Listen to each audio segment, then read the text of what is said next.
What is going on, YouTube? It's ModernCards here today, and I'm going to show you a really great way to utilize a double-backed card that's been in the bicycle decks as of the past 6 months to the past year.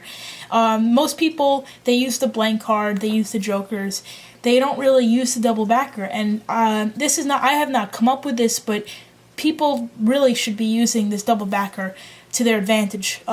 There's a really cool way to use it. Now, so I'm going to show you this trick, but before I do this, let me explain that this is a card to anywhere, okay?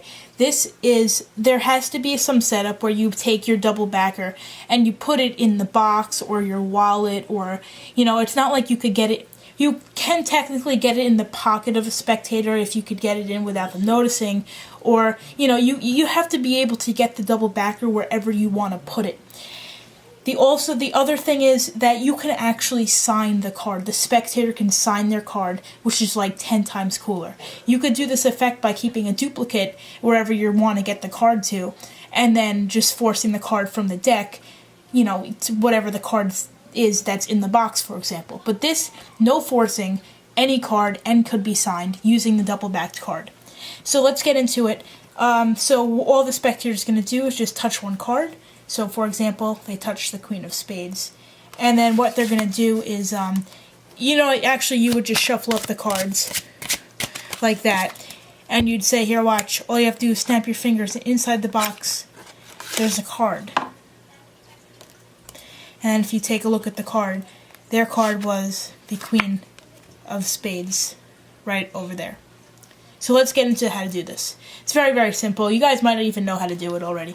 So you're going to put the double backer wherever you're going to put it. As I said, for example, we're going to put it inside the box. Okay, and then you're going to have a card selected, and then you're going to have it brought to the top of the deck. So, for example, it's a 7 of hearts. So memorize 7 hearts. We're going to be using that. So 7 of hearts on the top, you don't want them to know that. Notice how I culled the card to the bottom, and then I shuffled the cards back to the top. Now, usually I do something a little more creative and, mix up the cards, or seem like I'm mixing up the cards a little better, but just for the purposes of the video and everything. So, you're going to get the card back to the top, and then all you're going to do is, snap your fingers, whatever. Now, what I usually do sometimes, too, is I take the deck, and I just put it on, and then I shake it, and you can hear the card inside. You take it out like this, put it on top, and then the really cool thing is you could do it when you do a double lift.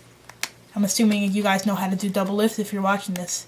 When you do a double lift, all you have to do is slip it over once, because now you have a single card on top and a double here. So as opposed to having to do a double lift where you have 2 cards here, you'd have to turn it over again and then switch it out or whatever.